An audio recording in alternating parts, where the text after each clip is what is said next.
Hi, folks. Hope you're all doing safe. We are welcome to the next class on sales strategy, where today we have one of the partners of the Sales Center, CED, Allface, which is again where we have Jeremy Trenefol, who's going to give us some insights into what CED is all about and set your next assignment and give you some instructions on that assignment as well. So, Jeremy, thank you so much for taking the time to talk to our students on this topic. Yeah, good morning. My pleasure. Nice to be with you all. Absolutely. So one of the things, Jeremy, is thank you so much because you've actually helped us provide a very nice slide deck, which will be posted to the students on their Canvas learning management system. But what I want to do is that while the students can always go through the slide deck, I want to have a conversation with you about, tell us a little bit more about what CED does and essentially how do you operate and things like that. So let's begin with saying, what does CED do? Yeah, sure. So I feel like the first thing I have to say, because we do this at career fairs a lot, so I've kind of got the pitch, in my pocket that comes up pretty easily. What we do, in my opinion, is not the most exciting thing in the world, right? We sell. We don't sell Mercedes-Benz. We don't sell Rolex. We sell electrical distribution equipment. Where that does get exciting, and I love what I do. I've done it for 17 years. Is we promote entrepreneurship. We promote relationship selling. But the nuts and bolts of what we actually do, it's electrical distribution. So it's about $120 billion industry every year. So probably the best way to put it into shape for the students, if you walk around campus, if you see a new dorm being built, or if you see an addition to the local hospital, there's an electrical contractor that will install the electrical infrastructure to that new construction project. The material that they install in the project has to come from somewhere. That's where we come in. We provide that equipment. We take major manufacturers of electrical equipment like Square D, ABB, Siemens, for example. We take their manufactured goods and we distribute those across the United States. Well, that's fantastic. Actually, one of the questions I wanted to check with you was the following. So the students in the class actually had a case study about Vesco, and about how Vesco was an electrical distributor and how they went about setting up the national account management program. So my question to you is Vesco somebody that competes with you? Or you see what I mean? Do they have a similar kind of business model like CED? Yeah, so Wesco would be a competitor. Wesco is publicly traded. Wesco is a national and international company, I think. Don't quote me on that. But they're centralized and they're rigid, and that works fine for them. So yes, we're in the same industry. Yeah. However, besides that, us being in the same industry, how we do things, so to speak, we couldn't be more different from them, right? They kind of say, look, this is what we're going to do across our entire campus. Where we have 715 profit centers across the United States, we actually want each of our profit center managers in each one of those 715 locations, we want them to behave like their own small business owner, like their own CEO. So we think that allows us to be closer to customer. We think that allows us to get local decisions made quickly for those customers. We think customers really appreciate that.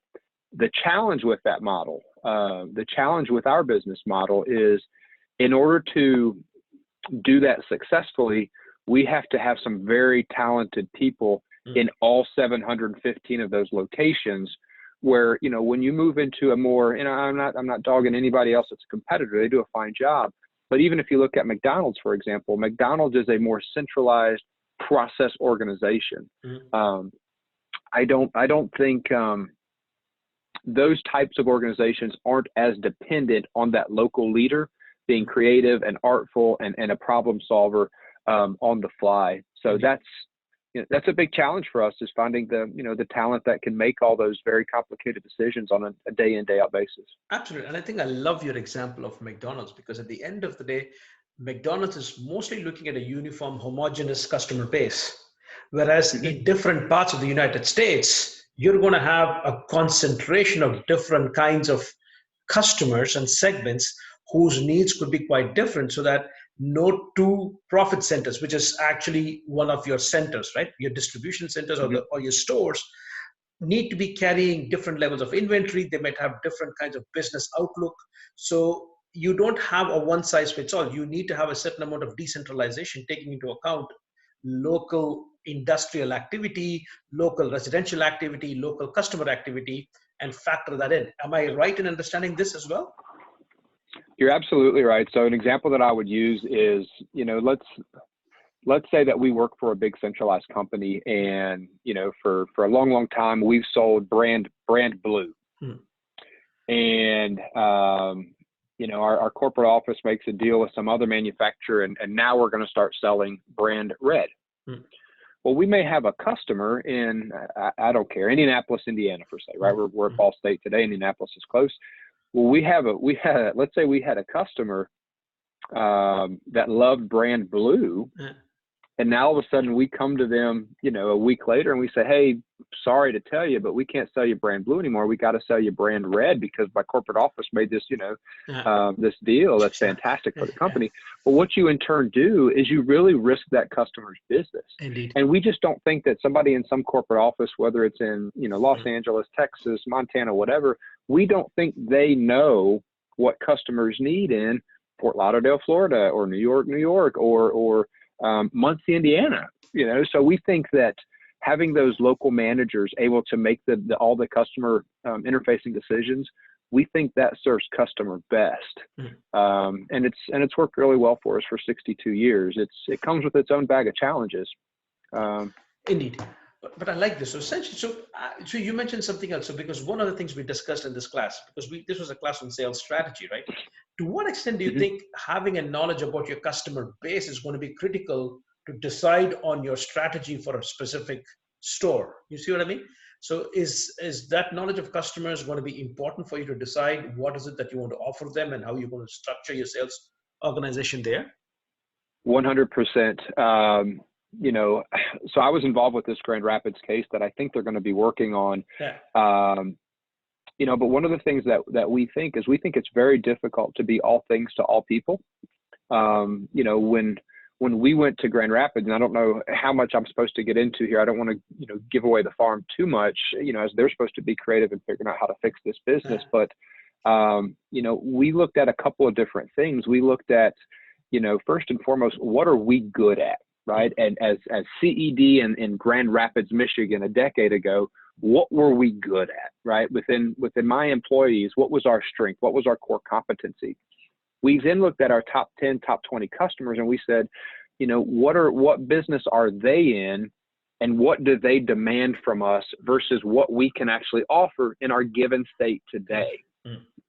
And then we looked at our competitors, and we said, what are they good at? And what are they weak at? And, we never wanted to, if you read The Art of War by Sun Tzu, you never really want to go and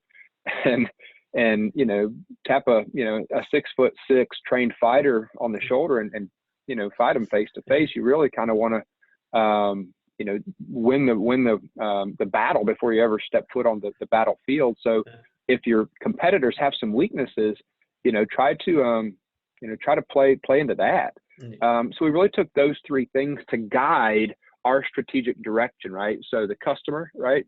Our core competency, and then, where's your customer weak? We took those three things and really kind of mapped out a little niche, if you will, for us, and then just slowly build it from there. I love it, because what you might not be aware, Jeremy, is that the theory that the students got was the following. So essentially, before I decide on my sales strategy, I should know my customer segments. Once I know my customer segments, I should know what their needs are and translate that into what my offering is going to be. And part of my offering is going to be, how am I going to be different from the competition so that the customer is clear? So essentially, this is the theory that the students got as the foundation for understanding this, because that then drives the way I'm going to sell and the way I'm going to communicate to my customers, saying, how are we going to be different? So this is perfect in terms of talking about what is happening in practice and actually what the students saw in terms of theory in class. Right? So essentially, for the students, essentially go take a look at the segments of customers and how they've actually defined this in the PowerPoint presentation that but Jeremy has actually put together.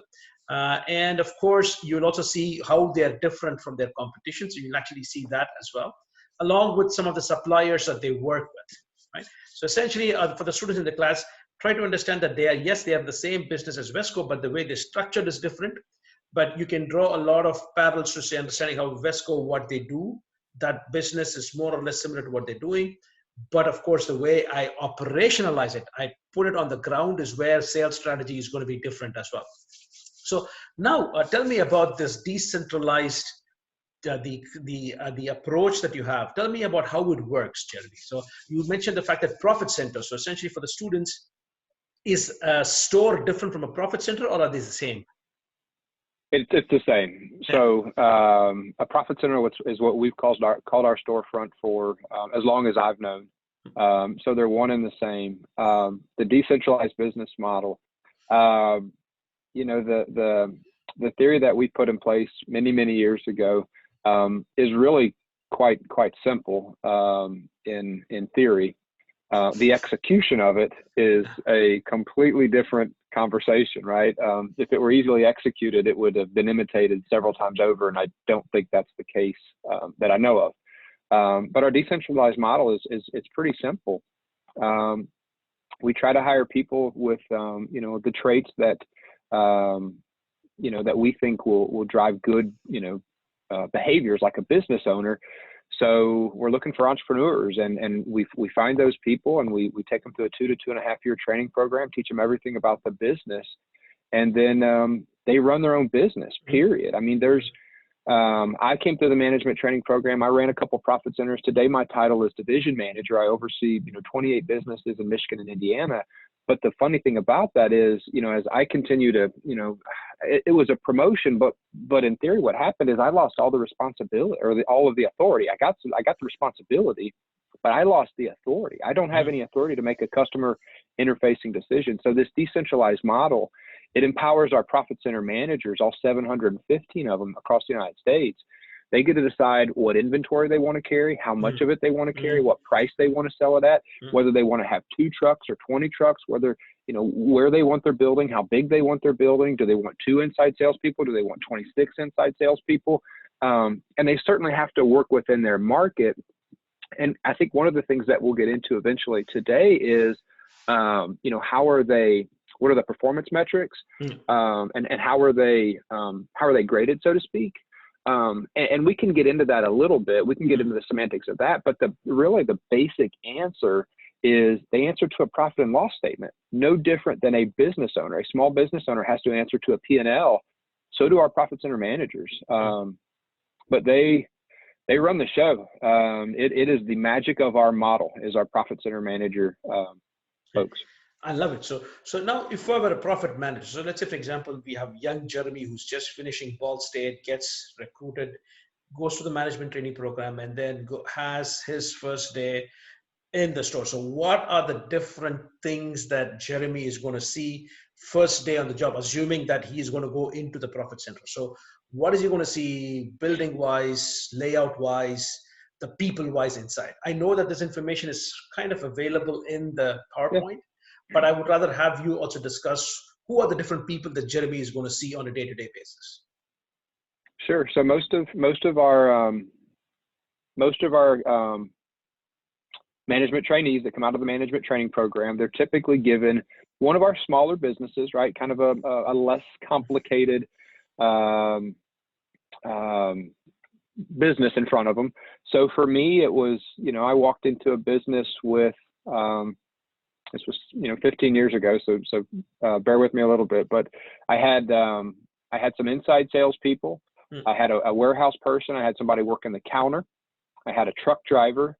I don't think we had an outside salesperson at the time. I think, you know, most of the times our profit center managers are best outside salespeople, but they make the best outside salespeople because they have full authority to make any decision they want as they're interfacing with the customer. So if they're interfacing with the customer says, hey, I do a lot of business with the other guys. I would do more business with you if you would deliver your material in pink boxes with a purple bow, and you would take my orders at 5 a.m. Well, that's something that I can, you know, I can just, you know, I take my pen, I scratch a note, I circle back to the office, I do a SWOT analysis, right? What's good about that? What's bad about that? Is it moral, legal, ethical? You know, that's first and foremost. And then secondly, Is there a business case? And as long as it checks those 4 boxes, right, then I go forward and I change my business. So profit center managers are usually our best outside salespeople. But in a small profit center like that, where I gave you, inside sales, counter sales, there's a warehouse function, there's a delivery function. So there's a truck driver. A lot of times in those smaller profit centers, everybody's cross-trained. Lots of people are doing, 2, 3, 4, 5, 6 jobs. As we get larger, as we build larger businesses and larger markets, you'll see that become a little more departmentalized, but still everybody's got the key goal of driving the bottom line, because that's a big part of all of our income. So we're not only the profit center manager, but also our employees behave like owners too, because a lot of their personal income depends on it. So this is very, very interesting. So essentially, but more or less the setup is the same, right? Except that as this thing becomes bigger, you might be having more number of customers, you might need more number of headcount, you might need more warehouse people, depending upon how big that particular center, the profit center is. I love this idea about saying take a look at it. But tell me about this inside sales roles, because you don't associate a lot of this kind of activities have an inside sales. So essentially, is it that one of those things where you have and you work with certain brands that are so well known that people say they want more of it, so essentially they just pick up the phone and call? Is that how it works? Or do you actually have these people actually picking up the phone and reaching out to customers, which today are served by your competitors? Well, both. When I was running a profit center, there used to be kind of a joke around that. And it was, is your title, are you an inside salesperson? Or are you an inside order taker? Yeah. Because if you're an inside order taker, you could just sit there and wait for your emails to, ding, or the phone to ring. But if you're going to be a salesperson, you have to understand that device sitting in front of you, with a headset and some numbers, it makes outbound calls too. Yeah. So we expect our inside salespeople to be just that. We expect them to be salespeople, make outbound calls. Yeah. Most of our inside salespeople are hybrid in nature. So, they may not be out in front of customers, 3, 4, 5 days a week, but in our industry, whether it's Wesco or Gray Bar, or, a couple local people would be like Allied Wholesale or Central Supply. A lot of those people that are in the same business that we're in, they sell the exact same widget on the shelf. And there's ways that we can deliver it earlier, we could deliver it later, we can put better processes. I mean, there's lots of things we could do to sauce up our widget and our value prop. Don't get me wrong. But more so than, building a better mousetrap, a big reason that our customers choose us over somebody else.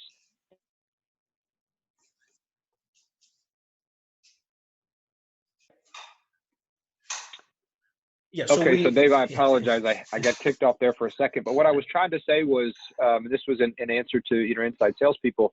A big difference for our customers in where they buy their electrical material is relationship, right? They want to call somebody that they know, that they trust. Yeah. A lot of times what we're selling, it's sophisticated, it's complicated, it's electrical systems. It can be dangerous. So they want somebody that's technically savvy and has a history of providing them the right solutions with what they need. A lot of times our customers will call us and they don't say, hey, I need part number 723. Sometimes they do, but a lot of times they'll say, hey, here's the situation. I got to figure out how to make this problem and this problem go together. So you need some technical background to understand that. Yeah. And they want to go where they have a relationship and trust. So I tie that all together. Your question was, do our inside salespeople sell, or do they sit in the office and wait for orders?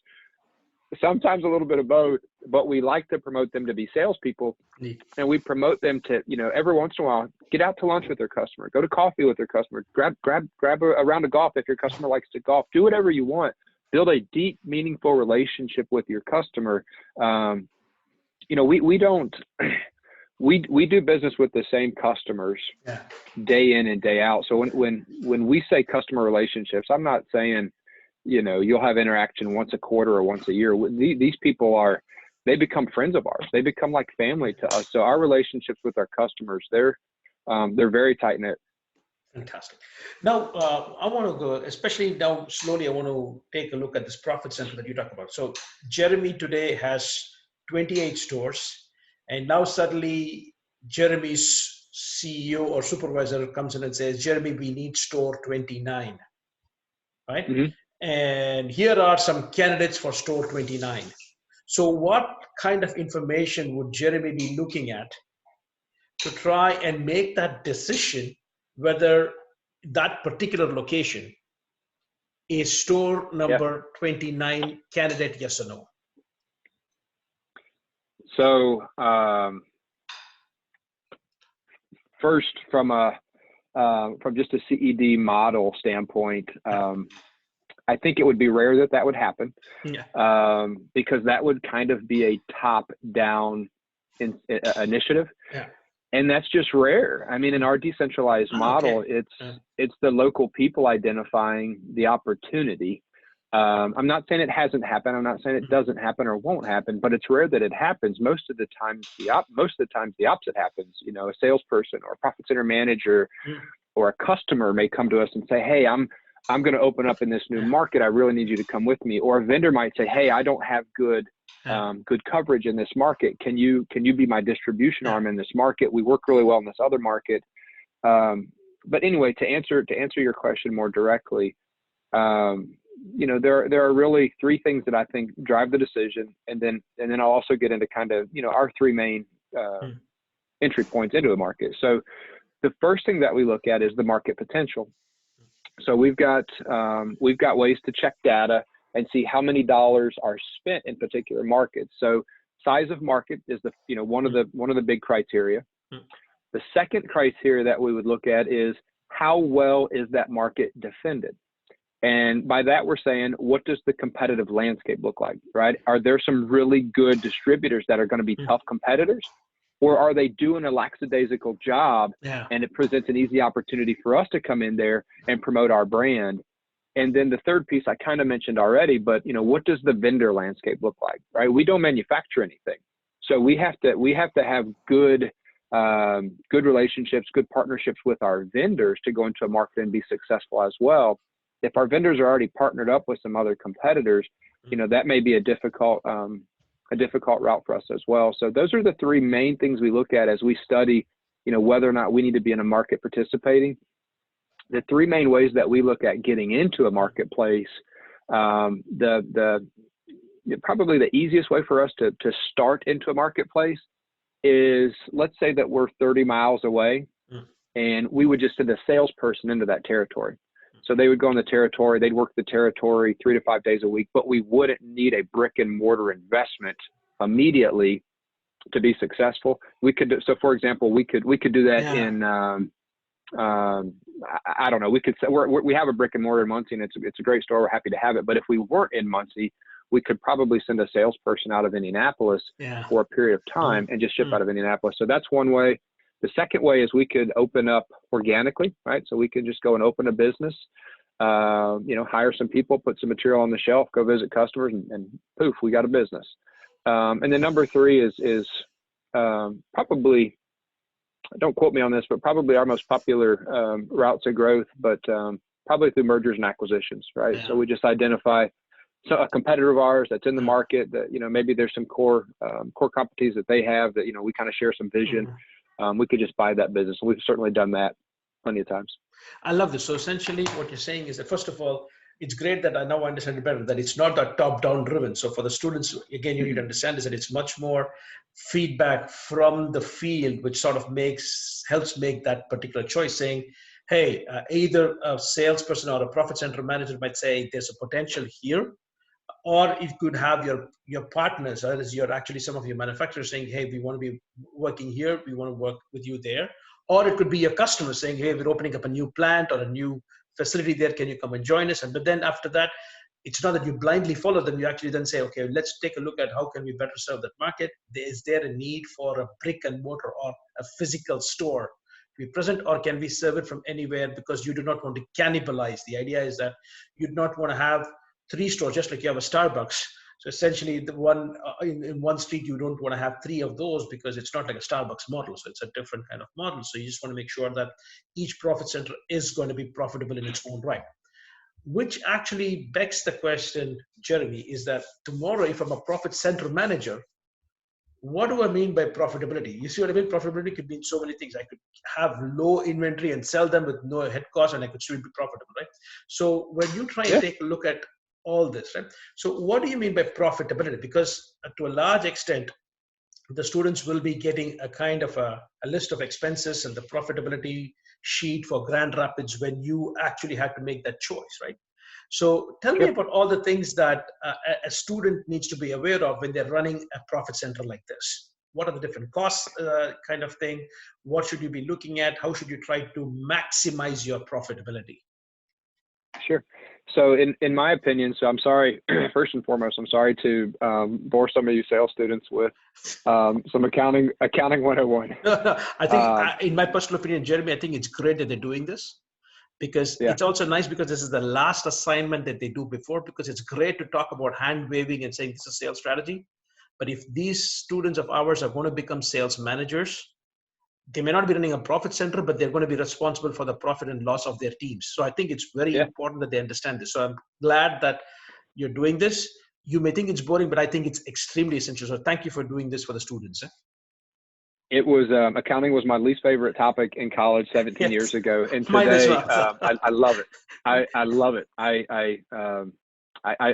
I love numbers. It's the business, or it's the language of business. So I guess I'm a geek like you today, David. But 17 years ago, I hated it. But ultimately, it's just a profit and loss statement, Yeah. right? I mean, we answer to all of it. In my opinion only. On our profit and loss statement, there's a couple numbers that are really paramount, and those two numbers are operating income and profit sharing. Yeah. And it's funny, you said, well, gosh, Jeremy, there's a lot of different ways you can make a business highly profitable. Yeah, and we're okay with any way that you get there, as long as it's legal, it's moral, and it's ethical. That's the beauty of CED, right? I mean, you could have super low overhead, right? Your transaction costs could be way low, but you could stick in a commodity segment where the margins aren't as great. But if you can still, drive, high single digit, possibly even low double digit earnings to the bottom, we don't really care. The one thing that I may add as an asterisk to that is, if you're doing that and you're a $4 million business and you're in a $1 billion market, we might kind of coach you and push you to maybe try to be more relevant. We don't want to be $4 million in a $1 billion market. Yeah. But at the same time, how you get to your bottom line, we don't really care. That's the beauty of the model. We hire entrepreneurs. They recognize the opportunity. They use critical thinking to problem solve through to find the answer. Some of the key metrics from a profitability standpoint that are really important to us. We think gross profit per employee. We think that's a highly relevant factor. We think gross margins are a relevant factor. Your cost structure matters a lot, right? Quickly, can you, Go for the ahead. students, can you just give the difference between gross profit and gross margins, please? Well, okay. So to me, when I say the word gross profit, I'm speaking in terms of dollars. When I say gross margin, I'm talking about the percentage of the overall sell that's profit, right? Not cost. The other element that I'll add, and I think maybe this is where you're fishing, David, is a net margin.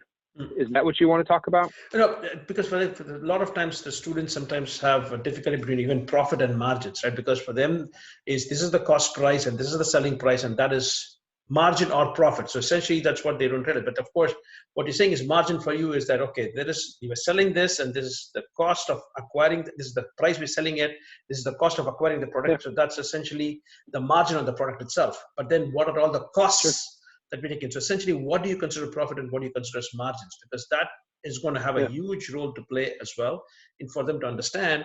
Because then if you say it's gross profit per employee as against gross margin, because the employees contribute to the cost as well. So that's why it will be interesting for the students to understand that when they analyze the balance sheet that you're going to give them of Grand Rapids, what are the different things they can tweak to try and see how can they do it better. Yeah.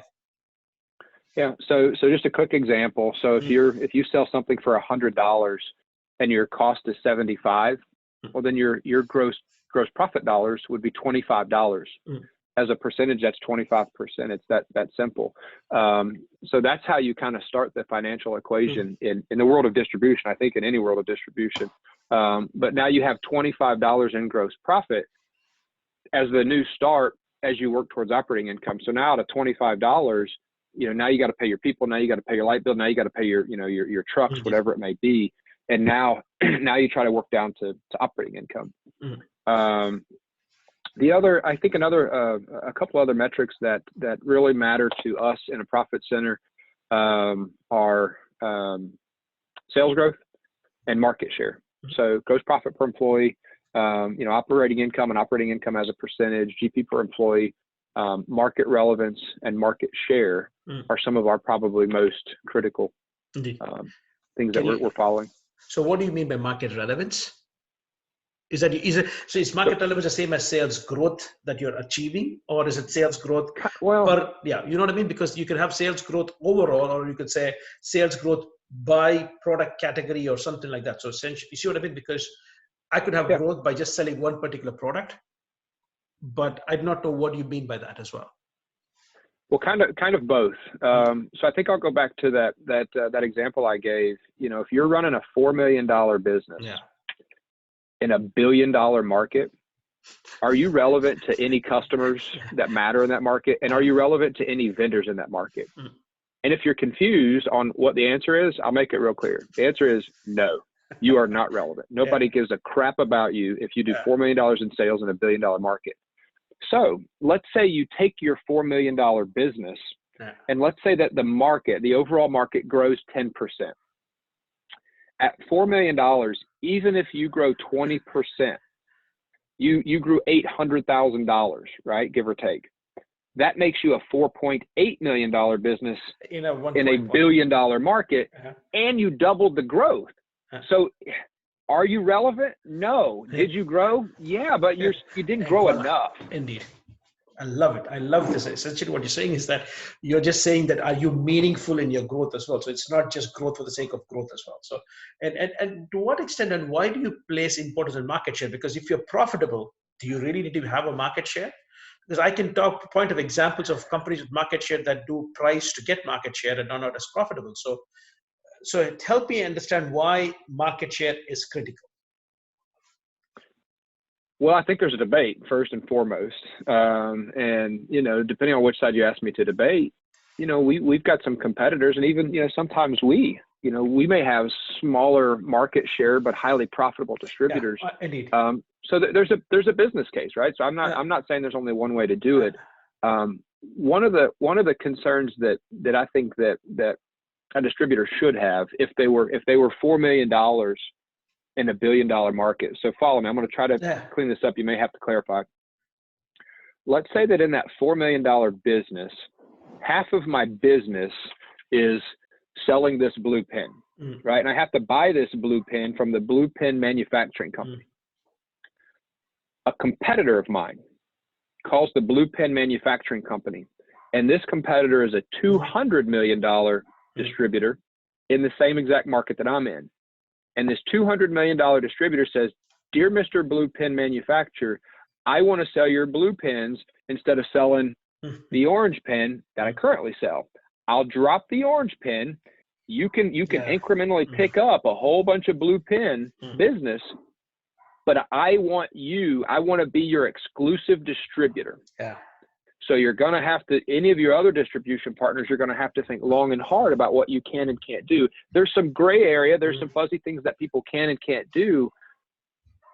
But if you're the blue pen manufacturing company and you have to choose between a $4 million account or a $200 million account, who do you choose?" Indeed.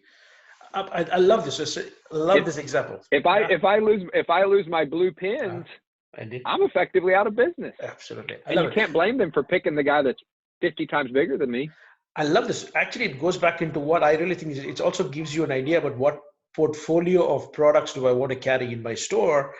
And I think that also goes a long way towards you making the decision whether we need a brick and mortar one store. If that store is going to be just driven by one customer who's buying one particular widget, in this case, the blue pen, that you could serve from another supplier without having the costs incurred. So that's the way I'm looking. So essentially, I think I see what you're looking at in terms of a portfolio of products, a portfolio of customers is what you need to have if you want to be relevant in that market and have a relevant share by product, because that is going to make sure that you don't rely on one particular product so that you run the risk of it, but you also have a portfolio of customers. So from that viewpoint, that's how you're trying and manage this. So this is wonderful. So essentially, I think more or less the case, at least the PowerPoint then at least tells the students an idea about how you evaluate each person. So please set up the case for Grand Rapids. Tell me about what happened to Jeremy back in 2009, and given what we expect from the students, what would be some things that you might want the students to work on if they were a Jeremy? Yeah. So I was 6 years into my career with CED. It was the fall of 2009, and I was ready to do something different in my professional life. So I kind of bugged my boss and said, "Hey, what do you have out there?" And he said, "I got a perfect opportunity for you." And he told me about Grand Rapids, and it was, at the time, it was a $300 million market, and we were doing $3.5 million or so, and we were losing money at that. So I drove up to Grand Rapids, spent a weekend, checked it out, fell in love with the city. It's 30 minutes from the lake. Awesome place to live. I still live there today. So I said yes to the job. I walked in day one, introduced myself to the people, spent a lot of time with the people for the first month, spent a lot of time with our top 10 customers, trying to figure out what we were, what we weren't. I didn't make any promises. I took this trusty blue pen and I said, "Hey, what are we good at? What are we bad at? How can we be better for you? If this was a magic pen and you could draw up distribution as you'd like it tomorrow, what might it look like?" And then I shut up and listened, and then we went to work. Some of the problems that I think we had is I think we were trying to be all things to all people. We had $300,000 in inventory, and if you compare that to competitors, they probably had a $5 to $15 million inventory 24 hours away, and a system to get it to customers. We had a poor reputation. We'd been bad for the last decade. And that was it. So, I didn't know what I was walking into day one. What I pretty quickly found out surprised the heck out of me. I thought that I was going to probably have to go up there and terminate a bunch of people that weren't any good and start over. But the opposite happened. The three people that started the business with us in 2009 or started the turnaround are still with us today and thriving, doing very, very well for the company. They were amazing. They just needed a little bit of help. So that's a brief rundown of the situation. Absolutely. So essentially for the students, what this means is that the PowerPoint slide has certain information about what CED does, all the kind of things that we discussed, but more in detail. It also gives you an idea about who are the different profiles you're going to have in a CED profit center. And of course, how each one of them are evaluated as well. But of course, there's also towards the end, there is some questions about what, if you were confronted with the same situation as Jeremy, how would you go about trying to solve this issue? I think the one thing that we might be lacking, or maybe I missed it, is the actual balance spreadsheet. So the balance sheet that you had. So Jeremy, I think hopefully if you could provide us that, that'd be great so that the students can take a look at it. For the students, especially what I want you to do is that this is being recorded an hour before your class today. So I want you to watch this video, take a look at the PowerPoint, and then take a look at the assignment. We will also make sure that we have the balance sheet that Jeremy inherited in 2009, and then try to answer the questions. I'll give you more specific instructions. But here is the agreement that we have, because under normal circumstances, I would have been in class, we would have met in class to have these discussions before we presented it to Jeremy. So what we have discussed with Jeremy and is the fact is that in exactly 10 days from now, I'm going to ask you guys to actually send me the list of questions that you have that you might want to ask Jeremy. So I will compile those questions, and then we'll have one more conversation with Jeremy about those questions and how he would answer it without giving the solution away. And that is our promise to you as well. Jeremy, I hope that it's fine with you, because again, these are not the normal circumstances. So, well, I just was going to add, Dave, we are all working through this coronavirus situation, and everything's changing daily. It's got us all, paying attention and certainly very busy. If you would like me to set aside some time on my calendar, Dava, this is completely up to you, to have kind of a workshop or just be available for small groups to call in and have a 15-minute time frame. I would gladly do that in the next week. I'm quarantined just as most of you are. Absolutely. So if that's the case again, so what we'll do is that then I will send an email clearly kind of laying out what it is. So for the groups, you know what groups you're in. In the email, I'll also give Jeremy's email address. So I will leave it up to you to contact Jeremy directly if you have questions on this. And you can set up the time frames when you want to discuss it. But for the others who are much more comfortable than just giving me a question, in around 10 days time, I'll collect all those questions, those people who are shy to talk to Jeremy, or Jeremy does not answer their emails, which of course he will. He always responds to mine. I still do not know why, but so essentially for those, what we'll then do is that you can actually take the time to actually get the responses from Jeremy on that. I have set the deadline for this on the 30th of April. So what we'll try and do is that I'll try to work together with Jeremy to see how we can make it possible for Jeremy to maybe even listen to you guys present. So that's something that we'll try and work. We do realize that some of you might have issues in having accessibility. So we'll try to work around it. We'll try to come up with the best possible way for your solutions to be seen and heard by Jeremy. And I also want to take the time to also mention that CED is hiring, but of course, like any other company, you've heard how much importance they place to their profit centers. So they are looking at you as future entrepreneurs and a future Jeremy as well. So essentially, from that viewpoint, Jeremy, any words about recruiting, your specific requirements from our students? No, we're these are unprecedented times. We're very busy right now interviewing and recruiting. Lots of folks are going through some tough economic times, and unfortunately, we're seeing that have an effect on internships and entry-level jobs. And we've tried to clearly communicate via social media and our faculty connections, which you just helped us right there. We're still hiring in the face of this. I just posted something on LinkedIn a couple of days ago, but 3 years from now, 5 years from now, 8 years from now, we're going to need talented leadership for this organization. And if we stopped today, we would be in trouble 3 years from now. So, I mean, this is taking a toll on our business. I don't want to mislead you, right? This is going to be a tough economic time for us too. We'll be fine. We've weathered this storm before, but strategically, we're hiring. In particular, our management training program. I don't know that we could have too many management trainees. If you go back to some of the first things we talked about in this conversation. The biggest challenge to our business model, winning and defeating the rigid, centralized people of the world, we have to have talented people in all 715 of those chairs that are running their small businesses, and that's no small feat. Indeed. Absolutely. So I think from that viewpoint, it's really good. Again, when I post this video, I will have Jeremy's email address in case you need to reach out to him as well. I would also urge you to actually connect with Jeremy on LinkedIn and keep track of CED. At one point in time, this is something very few companies are actually even going through, this investment in young people during these difficult times. So it's a sign of things. And I think one of the things that Jeremy mentioned earlier is that it's a kind of a family-held company, right? It's not necessarily a publicly traded company. So which means that during times like these, this is where you actually see family-held companies maybe performing better in terms of their attitude towards their employees and how they take care of them. So this would be, if CED was not something that you'd considered earlier, think about it right now, because a company that's willing to invest in you during difficult times is the company that you want to work for as well. So at this point in time, I'm just going to stop and thank Jeremy for not just doing this session, but for willing to work with us during these difficult times, and also for freeing up your time in advance for some of the students next week. And we'll set up another time in 10 days for those students that don't reach out to you but might have questions. And then we'll try to figure a way out to see how the students can present their work to you as well. So thank you so much for your time, and I hope that you stay safe as well.